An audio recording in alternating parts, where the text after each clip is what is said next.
Yeah. Dude, I could smell 8-year-old Bud roasting in this thing because I accidentally hit the front button. And we are live. Welcome to MLB Live Before Lock. It is Thursday, September 19th. And if you hated yesterday's show because I was on it, you're in luck. I'm back again today, this time filling in for Eric. Joining me, Matt Belman, who I have not talked to on a show in a very long time. We were very regular partners for a bit, and then it all split once the NBA ended. It's good to have you back, brother. How are you? Yeah, man. Excited to be here with you. Was hyped when I saw your name and my name together on the show. So got a nice little baseball slate, before Thursday Night Football. Obviously not crazy huge contest, but still a fun one to discuss. Yeah, I had some trouble breaking this one down earlier today. Did the strategy show this morning.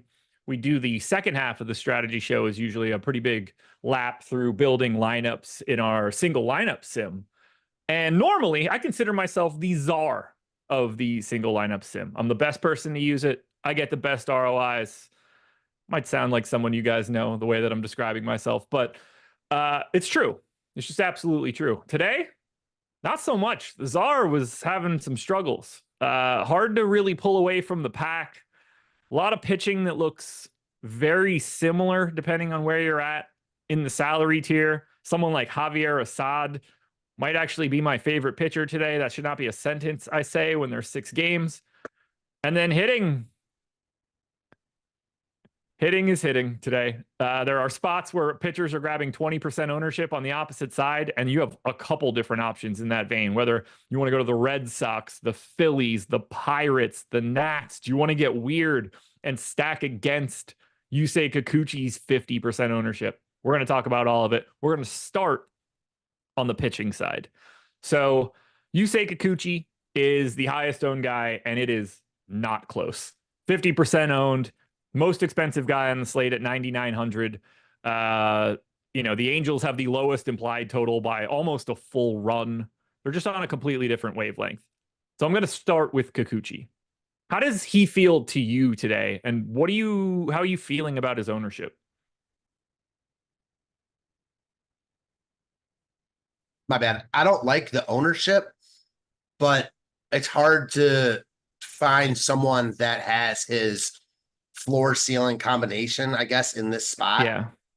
I mean, naturally he's getting too much love and he's not a pitcher like I'm excited about playing at high ownership.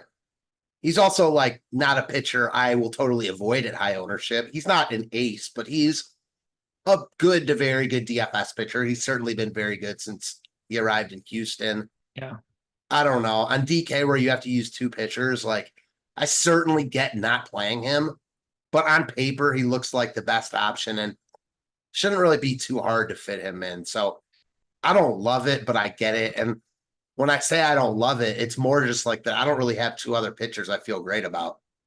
Yeah, so I'm basically neutral on Kikuchi, and that's where I was earlier today. And when we were using the single lineup sim, it became very apparent that his projection relative to everyone else's is so much better that I was having trouble getting anything if I used a combination of 2 other guys. So I feel like he's over-owned, but I don't feel like there's another guy to obviously replace him with where like that's the leverage point. You want it to be Severino or Myers or Brandon Pfaadt or Brian Bayo. Like all of those guys look relatively similar to me relative to salary, but then Kikuchi is just that half step up.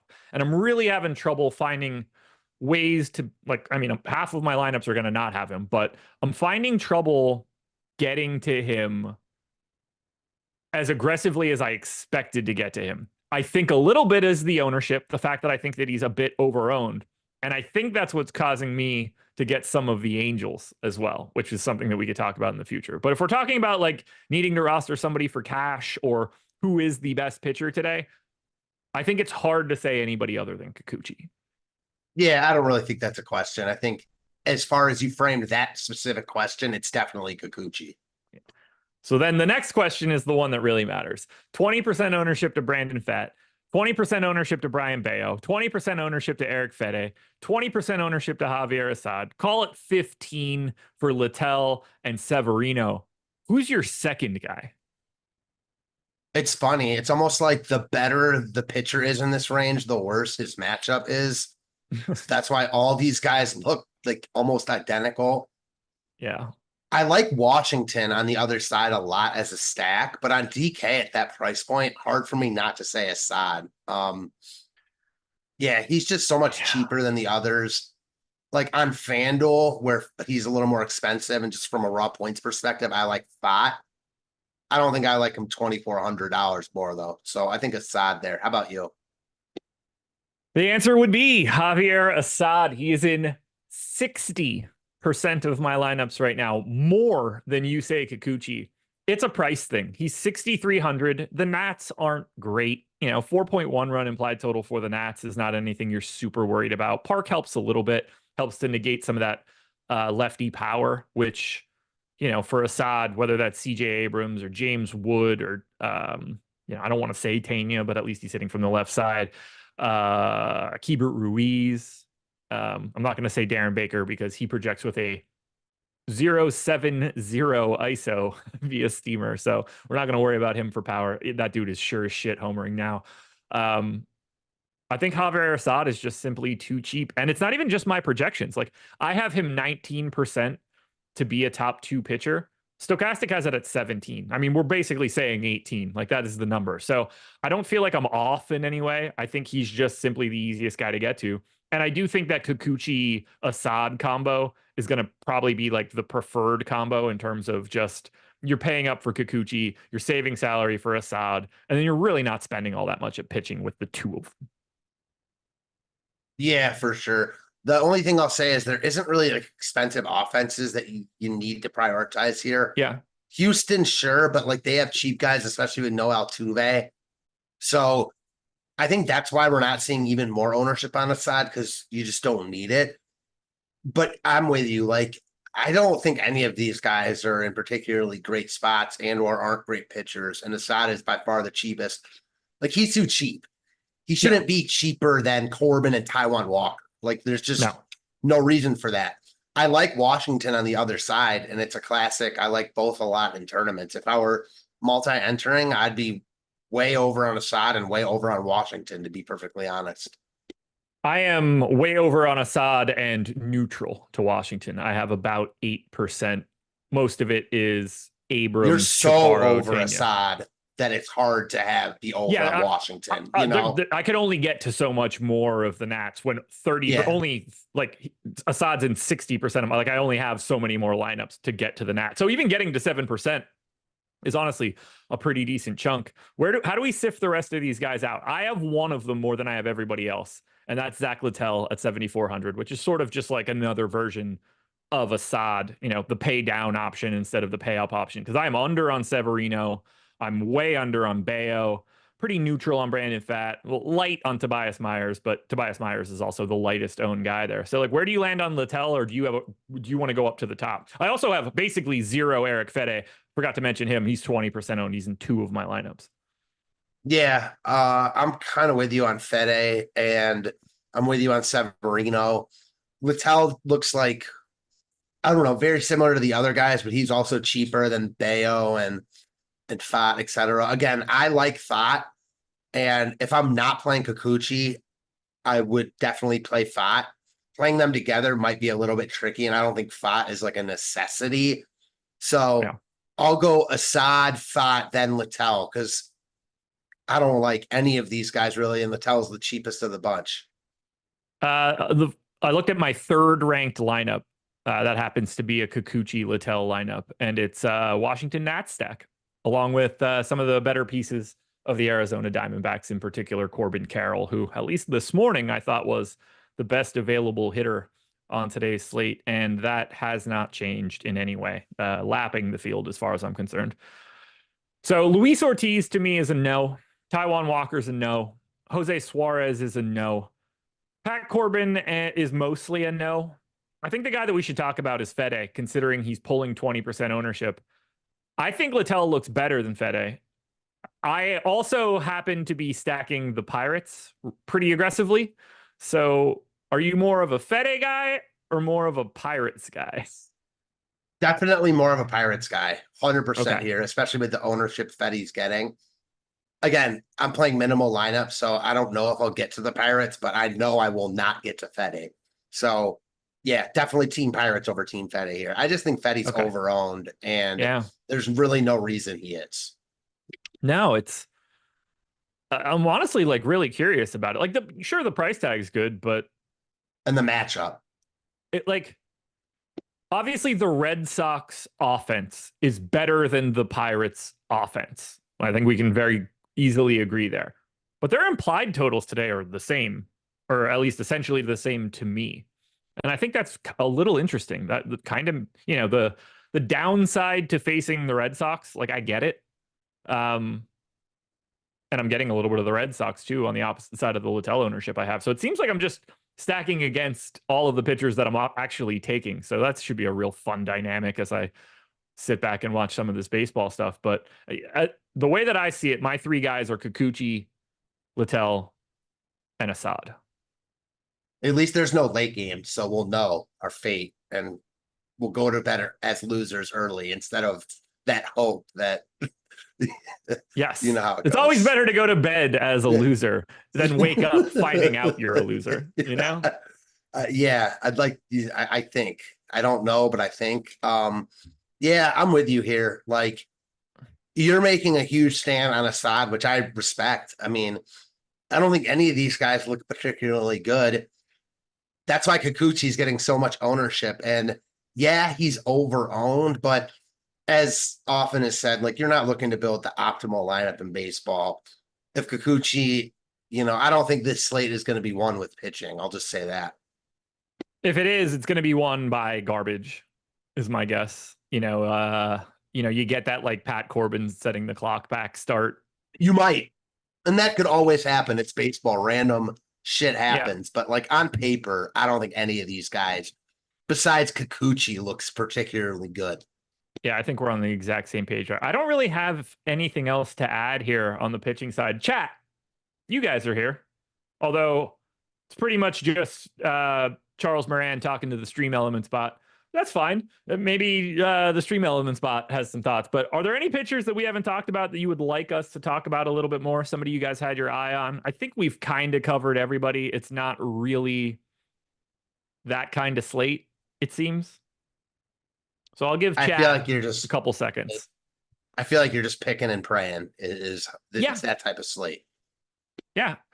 Malakar says Bayo, which, I get it. I mean, this is a guy with probably he's got like a 17 and a half out prop. Strikeouts aren't non-existent, neutral-ish. I can say that I don't have the Rays, but I am under the field on Bayo. It's not that I don't like him. It's just that tier is sort of muted for me. I'm either all the way at the top or mostly at the bottom. Yeah, I like Fott more personally, and I do expect Bayo to be not over owned, but more owned than Fott. We're projecting him to be slightly higher owned, but I think it'll be significant. People like going against Tampa. So in single entry type stuff, I won't be surprised if Bayo's like 30% owned. And it kind of just looks like Fetty to me, where I get it because there aren't great options. I'd just rather, play the guy or the guys that are a little bit lower owned or cheaper. Folks, if you're here and you haven't done it yet, first of all, what are you waiting for? Hit the like button, subscribe to the channel, follow us both on Twitter. You can see our handles below our bodies. No reason you shouldn't do all of the things that I just mentioned, but hit that like button for sure. I think we should be able to get that up over 100. We're not done with shows tonight, by the way. I assume you guys know that.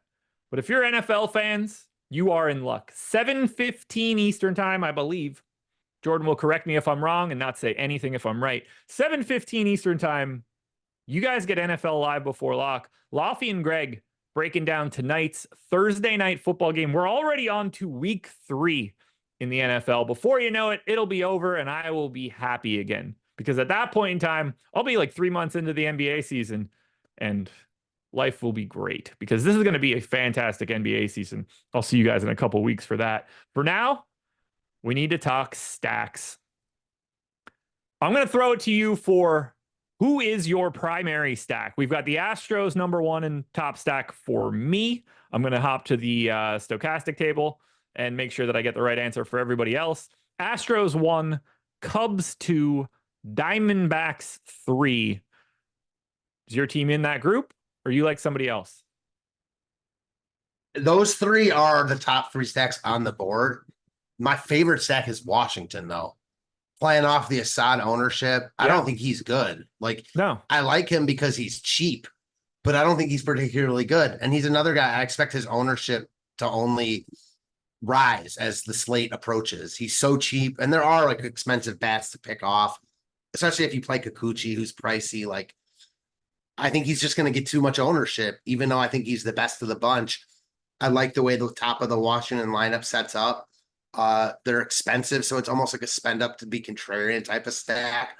Yeah. Aside from them, though, from the top 3, give me Houston. Basically the same ownership as the Cubs. They look like the clear top stack to me against Jose Suarez. No Altuve makes it a little bit cheaper to roster them. Certainly like the top half a lot more. And maybe the lefty Alvarez and Tucker will scare just a few people off. Is Altuve not playing because he hurt his toe by not fouling a ball off of it? Is that what happened? Yeah, I don't think so because he played yesterday, but yes, touche. Yeah, dude. It's next level stupid that could happen. So dumb. So dumb.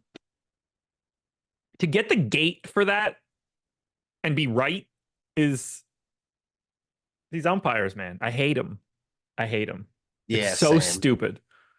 It's so stupid. Oh, man, the power, all of it. I hate it too. Like, it's just I don't understand it. I really, really, really just don't understand it. So we talk a little bit about the Nats. That's your team. I don't disagree. I have a chunk of them. They are not my number one exposed team. That is the Pirates, who I mentioned before. The Fede ownership is helping me tremendously here. I think the big gap, and I'm surprised to see it. We have the Pirates 6.9% to be top stack. That is 9th. I have it at 8.4. That's not like a huge jump, but a little bit high. I'm projecting them a little bit better. That's actually 5th for me. I also have them as the 3rd value stack. And that's not all that surprising to me because Brian Reynolds is 5,100, but to me, he like deserves a $5,100 price tag. O'Neal Cruz is 4,800. Same sort of scenario here. Like both of those prices seem reasonable. The next expensive guy is 4K. Everybody else is below 4K. Now they don't have any MPEs. You can only use one of Nick Gonzalez or Nick Yorkie. It doesn't matter. Those are not guys that I'm overwhelmingly rostering other than the $2,400 Yorkie, who is just a cheap second baseman. But I think they're really easy to get to. O'Neal Cruz is my most exposed hitter today, so I'm going to need that dude to go yard. It helps that the park factor for righties in St. Louis is 81. That's not very good. It's 108 against lefties, so sign me up for an O'Neal Cruz dong. As of right now, I'm Team Pirates. Team number 2, though, I don't think we've said a single word. I don't think we've said the name of the team. I think we've barely even mentioned the pitcher. I know it pitching is. For them. I've got the Brewers. Okay, that was not who I was gonna say. They just absolutely demolished Fat like in his last start. So go on. So you do get a top. First of all, they're cheap as shit. 4,800 for William Contreras is the most expensive. They don't have a single bat north of 4,800. They only have 3 in the 4Ks. Everybody else is 3K or 2K. I think the Brandon Pfaadt ownership is helping. The fact that he is getting ownership is an advantageous spot. Do I want to target him? Not particularly. I mean, I don't ever really know what I think about him. 164 X ISO allowed to lefties this year. 140 to righties. He strikes out righties like crazy. He doesn't really do anything of value against lefties. So Turang, Mitchell, Bowers, Perkins, Frelick. There's enough there. The righties have enough pop at the top that it seems to help. And then it's the park that plays at power, north of a 110 park factor to both righties and lefties. They are the two stacks that I have right now. It's this middle of the pack ownership Brewers team, this middle of the pack ownership Pirates team, both going up against like 20% ish owned pitchers. I think that's really my driving force. You know, like I have some Astros, but I'm like neutral to the field. I think they're getting used a lot as like 2-mans and 3-mans with all of these other stacks because you have to find these fantasy points somewhere. And clearly the Astros project better than everybody else. Right. And then I have the other team, the team that I have the fourth most. So it's Pirates, way over the field. Brewers, way over the field. Astros, neutral. Angels, double the field against that Kikuchi ownership. It just seems like I'm targeting all these heavily owned guys. I'm targeting Kikuchi, but playing him. I'm targeting Brandon Pfaadt, not really playing him, but I have a little bit. I'm targeting against Javier Assad with the Nats. Do I love the teams I'm getting to? No. The Brewers, the Pirates, the Angel, these are not the teams that I would have first looked at and thought like they're the teams that I want to get to. I think that's sort of where it's leaning me, though, based on the structure of this slate. So do you have any thoughts on the Brewers? Do you have any thoughts on the Angels?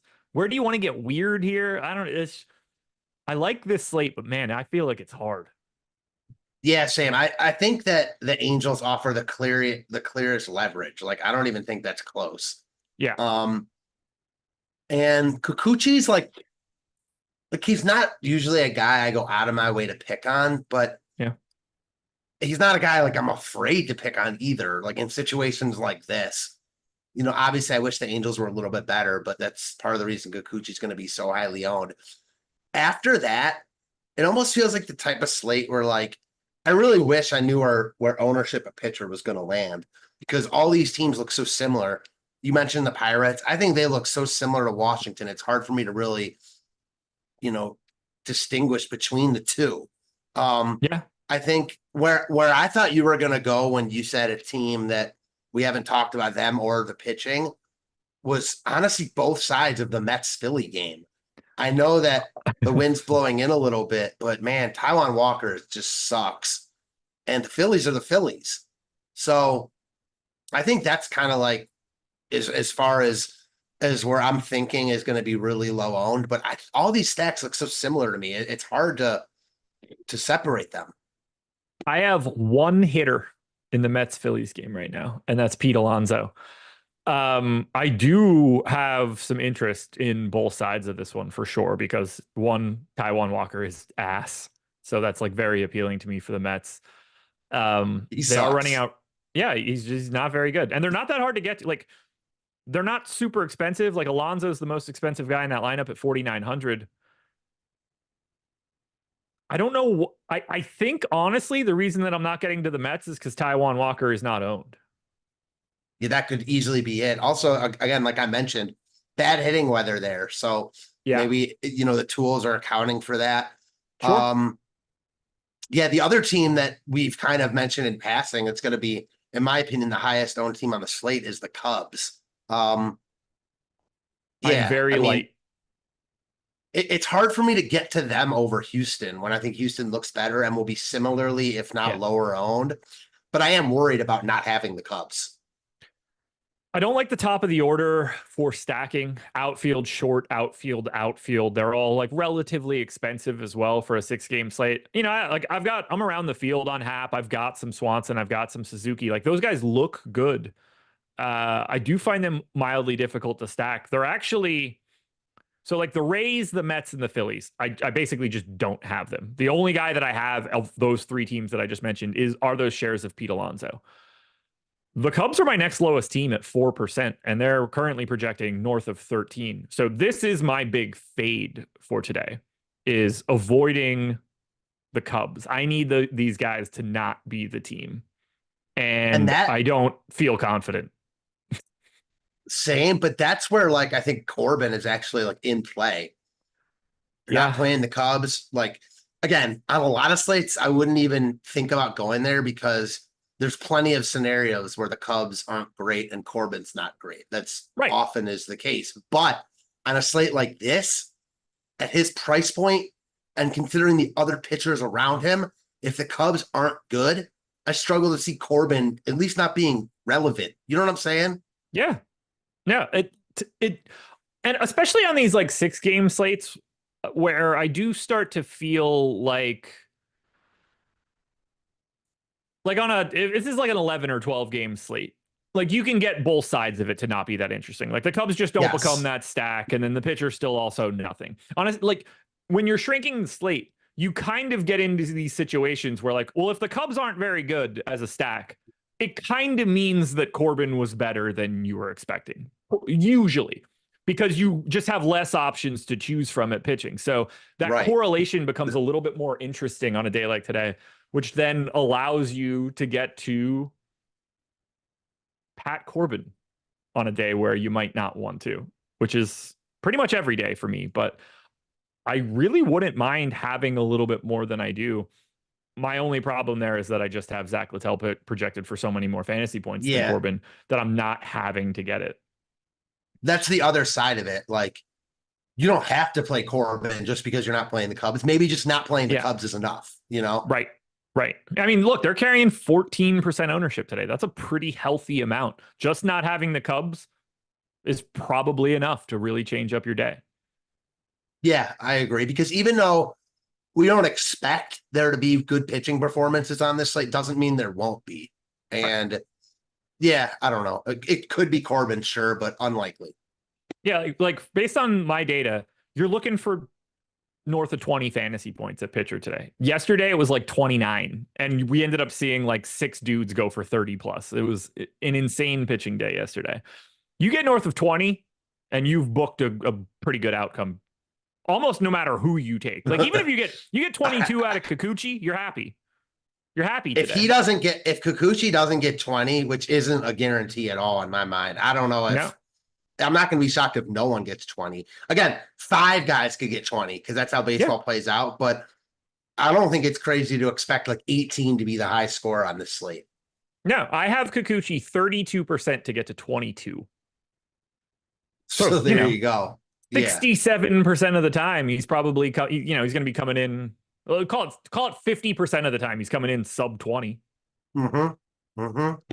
So I'd like to be on the opposite side of that.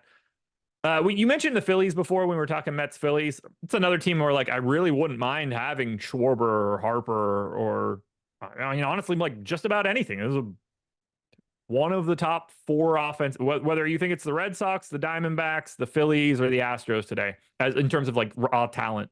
Phillies are up there. They're also the worst value stack on today's slate. Dead last, number 12, because you're paying $6,300 for Schwarber. No, warranted, but $6,300 for Schwarber, $5,900 for Turner, $5,700 for Harper. They're just kind of hard to get to. And if you're going to be going to the Phillies, you're probably playing Javier Assad and Corbin, Littell. Like, you're not going to Kikuchi probably if you're taking the Phillies. That's going to become a real difficult situation. The rest of your stack is going to look like shit.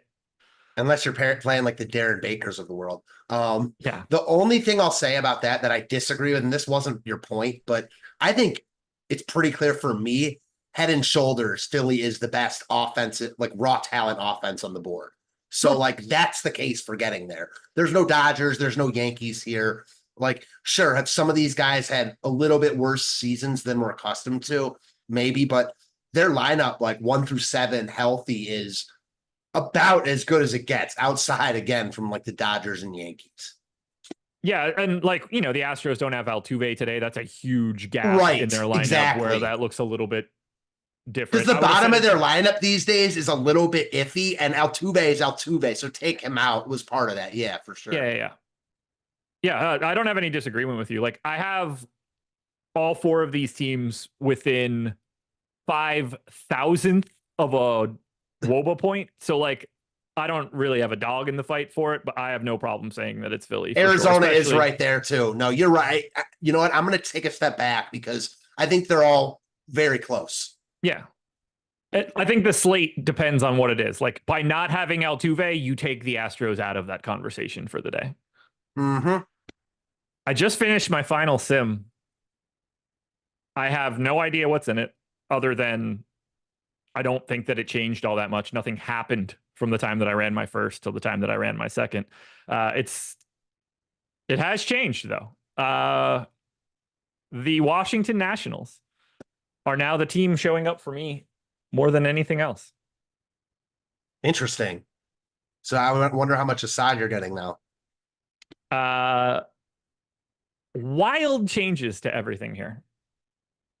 Wild. I made no changes between these runs other than increasing the amount of simulations that I was doing. I have 24% of Assad. That's wild. You don't usually see that in MLB. Like, No. with nothing change. That's interesting. I'm interested. I'd love to take a deeper dive into that. Same. And that could just be like, the 5 lowest lineups on my stuff were Assad lineups, and now they just whatever little wiggle happened and they got pushed down just slightly. Marvin, not an ownership update. Nothing changed. I just reran aggressively more simulations than I did on the first run. And I'm not mad about it. Look, we talked about the Nats a lot. I like it. I'm happy to be there. I liked what I had before. I like it even more now. I do have a little bit more of the Mets now, actually.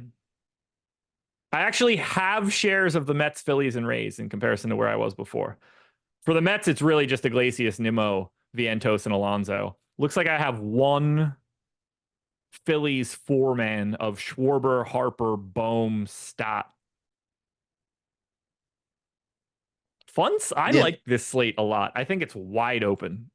This is the type of slate, and I think you'll agree with this, where if all these games were on like a main slate, like a 12, 13 game main slate, a lot of these offenses would still look really good and be top priorities. All these pitchers would be like out of play, except for Kikuchi and maybe Assad at that price point. But no one else we'd even be thinking about. No, you would not be like, oh, Eric Fede and Zach Littell should be 20% owned today. It's like, no, they don't exist. Exactly. Chat. Who you guys got today? Who are you looking at? Who are we not talking about correctly? Who do you want us to talk about? We got a little bit more time yet. We could break this down. Lock is coming up at 6:50, which means you have just under 14 minutes. All right, KJ likes the Brewers, so I'm very happy that I have a lot less of the Brewers than I had before. That's definitely that points me in the right direction. So I feel good there. Jake DeWitt, Bayo is a priority. Are you ready for this? Hey, Jake, I agree, because now Brian Bayo is my most exposed pitcher. Interesting. One thing I want to say here, because I bet people are thinking like, well, how did everything that he said in the first 20 minutes of this show change? I want you to understand that that's how many lineups can be generated. And that's how much things can wiggle in one simulation. My recommendation would be to run a lot of them and aggregate that data and start to look at lineups in a different way. There are a lot of lineups that will grade out well for just about every single team that exists on the slate. When you start generating different chunks of 5,000 lineups, it's really easy to make wholesale changes in your exposures. Especially when the stuff looks so similar. Yeah. Like it does today. I'm drawing a line between, I can look at it. My number 25 lineup and my number 26 lineup. The two, the swing spot, because I'm playing 25 lineups tonight. The swing spot there. Now I rank by a couple other things, but the interest of this point will make sense. One of those lineups is projected at 63.6% ROI. The other is at 62.9. That little bit alone will change your exposures. That could happen to 10 lineups where they just they zipper each other. One goes up, one goes down, and all of a sudden everything changes. So it's also, real. You can go from having 0 of Brian Bayo to 50 of Brian Bayo, and neither one of those decisions are right or wrong. It could have just been a sorting mechanism at the start, and he just didn't simply get into them. And then just a little bit of change in roster construction, and all of a sudden you have all of the positive Brian Bayo lineup showing up, because the positive lineups always exist. It's about sifting through them once you get them. Also, the fact that it's 25 and not 150 changes things dramatically. Right. So, yeah, if I had 150, they're not going to move as much. Like, no, that's why I was like so taken aback. I should have figured it was at least half of that or something, but everything we said, like the margins are small on this slate. So we've talked about that ad nauseum. It seems like just in terms of what we're seeing, and the projections bear that out. Like, I generated 10,000 lineups 8 different times, 8 completely random sets of 10,000 lineups. When I did it the first time, it was 4. So like, I greatly increased it. I took the best of all of those sims and aggregated all of that together and then simmed again to get to where I got to. So more information. It flattened me out a lot from a stacks perspective.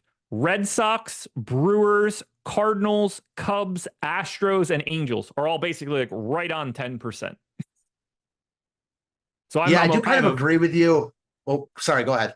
No, you're good. I was just continuing to ramble like I normally do. One thing that you said earlier, kind of in passing, that I agree with, I do think the Astros are going to be used a lot in like 2 and 3 mans. The top of their lineup without Altuve, like their lineup now doesn't look as good, but the top is easier to get to. So like the Bregman through Tucker stack or through Diaz stack, I think it's going to be a lot more popular than simply like going deep in the trenches with like 6 through 9 guys. Yeah, they've got 3 MPEs in the lineup. I mean, not that you want to be like getting to a ton of Mauricio Dubon, but like 2 catcher first options. If you want them both, you can. If you only want one at catcher and one at, like you got a little bit of flexibility here for the Astros. Obviously, Yordan Alvarez and Kyle Tucker, you don't mind getting to in any way. They're just the Astros version of the Harper Schwarber combination, just 2 lefty mashers. Yeah. But yeah, like I got a lot of Yordan. I'm gonna assume that is happening as like one-offs and 2-mans for sure. Everybody else is just sort of around the field, or like they're the guys that I'm not all that interested in. I've got Bregman, I've got Tucker, I've got Diaz, I've got Caratini. Like I'm filling out the catcher spot pretty easily. Is there anything else that we should be touching on? Are you seeing anything else? Anything you think we missed? No, I mean, it's a small slate without great pitching options, and a lot of the stuff just looks really similar. I think we made a case for a bunch of stacks. A lot of it is leverage against pitchers that are only getting ownership because of the lack of good pitching. Again, that's why I wish I had on all slates. Sure, I wish I had this, but today in particular, I wish I had a crystal ball that told me what a pitcher ownership was going to be, because I'd just play the teams against those pitchers. We don't have that, so we just take our best guess. Yes, we do. Yes, we do. I think we've run up against it now. We've gone through just about every pitcher. We've hit on just about every stack. On a 6-game slate, there's only so much you can grab. I got to see where you guys are in the like count department. 67. At least get it to 69, guys. Come on. Jake says, I'm assuming you have way less Littell now that you have more Bayo. I have 36%. Where I came down the most is actually Kikuchi. Well, is Assad, but Assad and Kikuchi. I actually like the way that my pitching is. Would I like a little bit less Brian Bayo? Sure. But I'm kind of happy to be lighter on Kikuchi. I thought he was under-owned. I didn't really love getting to all of them just mentally. Like, I saw that ownership and I wanted to be a little against it, and I wasn't. Now I am. 32%, if he really is 50, like, I'll be happy to be there. I think we're done here. Yeah, I think we're done too. I mean, as much as I'd love to continue talking about this slate with you, I just don't know if we have anything else to cover. No, we have squeezed all of the juice out of this slate. But we're not done on the Stokastic YouTube channel. Go off, grab a little snack if you need one. If you haven't eaten dinner yet, perfect time to do it is going to be from right now until 7:15, because at 7:15, get your ass back to the Stokastic YouTube channel. NFL Live Before Lock. Thursday night football kicking off week 3. Laffy and Greg giving you all the goods for an hour. Matt, it was great doing a show again, man. It was nice to be back on these streets. I don't think I'm going to be back late on any MLB stuff anytime soon, but if I have to cover for Greg or Eric again, it'd be nice to do another show with you. Yeah, you too. You never know with playoffs creeping in if you'll be on something. Also, NBA is coming up, so hopefully we'll get on some stuff there, man. Cannot wait. It's gonna be great. Brian Bayo season, everybody. Climb aboard the train. That's the train to money, or at the very least, fade me, and you'll be just as happy. Good luck, everybody. We'll talk to you later.